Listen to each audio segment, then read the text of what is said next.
En 2020, mon intention était d'écrire un livre situé dans l'archipel norvégien de Svalbard, dans le cercle arctique.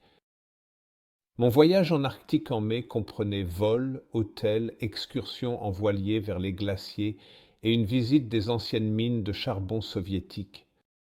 Bien sûr, Covid est arrivé, le monde est entré en confinement et j'ai dû annuler mon voyage de recherche. Par conséquent, j'ai dû abandonner le livre.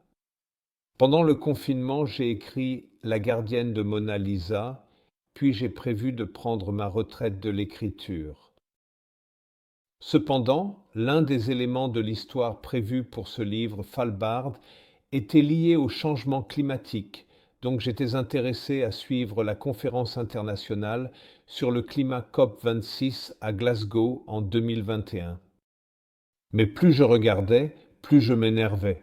La conférence s'est terminée en échec total. Face à une catastrophe climatique imminente, la communauté internationale ne réagissait pas, captive de l'argent et de l'influence des combustibles fossiles.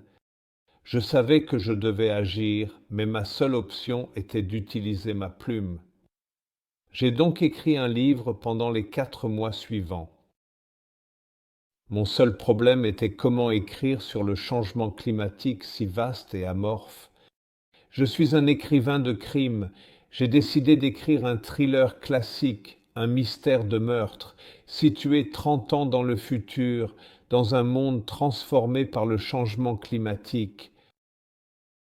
Le changement climatique n'est pas l'histoire, c'est le contexte.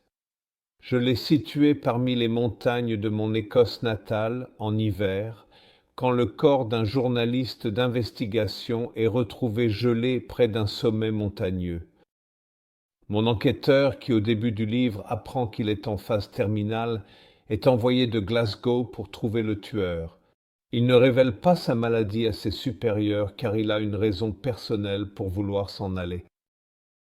Sa fille éloignée, une climatologue, est la personne qui a découvert le corps et mon détective doit régler ses différends avec elle avant de mourir. Le livre a été bien accueilli au Royaume-Uni lors de sa publication par un important tabloïd britannique. Un thriller minutieusement recherché avec gravité qui accroche dès la première page. J'espère que vous l'apprécierez aussi.